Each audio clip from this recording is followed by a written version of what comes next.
August 4 ఒక air India flight మధ్య ఆకాశంలో ఉన్నట్టుండి 300 అడుగుల కింద పడిపోయింది.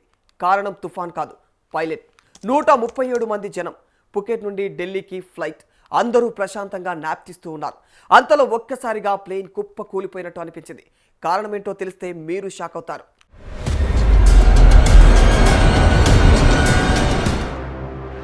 ఇది జరిగింది ఎయిర్బస్ A320 నియో ఫ్లైట్ AI2379లో.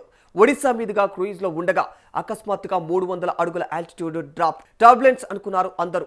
20 మంది ప్యాసింజర్స్, 4 క్యాబిన్ క్రూ ఇంజూర్డ్ అయ్యారు. కానీ అసలు కథ మొదలైంది మాత్రం ల్యాండింగ్ తర్వాత. పైలట్ ఇన్ కమాండ్ కాక్పిట్లో ఎరాక్టివ్ బిహేవియర్ చూపించాడని కో పైలట్ అఫీషియల్లీ కంప్లైంట్ ఇచ్చాడు. దాంతో రోటీన్ టెస్ట్ కాకుండా డైరెక్ట్గా సైకో యాక్టివ్ సబ్స్టాన్సెస్ టెస్ట్ తీసుకున్నారు.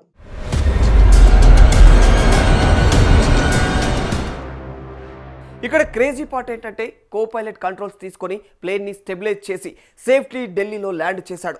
అతనే గ్రౌండ్ కంట్రోల్ని అలర్ట్ కూడా చేశాడు. అతనే క్యాబిన్ టు కంప్లైంట్ పెట్టించాడు. మొదటి టెస్ట్ నాన్ నెగిటివ్ అని వచ్చింది. అంటే డెఫినెట్ కాదు. కొన్ని ఫుడ్స్ అండ్ మెడిసిన్స్ కూడా ఫాల్స్ పాజిటివ్ ఇవ్వచ్చు. కాబట్టి కన్ఫర్మేటరీ ల్యాబ్ టెస్ట్కి పంపించారు. ఆగస్టు 11న ఆ ఫలితం వచ్చింది. మారివానా కోసం పాజిటివ్. ఇప్పుడు ఇద్దరు పైలట్లను ఫ్లయింగ్ డ్యూటీ నుంచి తీసేశారు.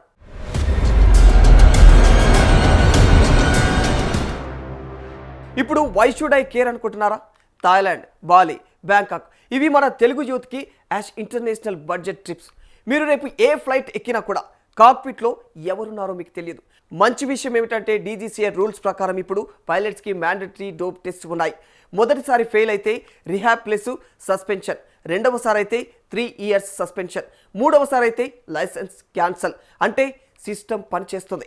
కానీ ఇన్సిడెంట్ చూపించేది ఏంటంటే ఆ సిస్టమ్ ఎంత ఫ్రాజైల్గా ఆధారపడేది కో పైలట్ ఒక్కడి అలర్ట్ మీదే.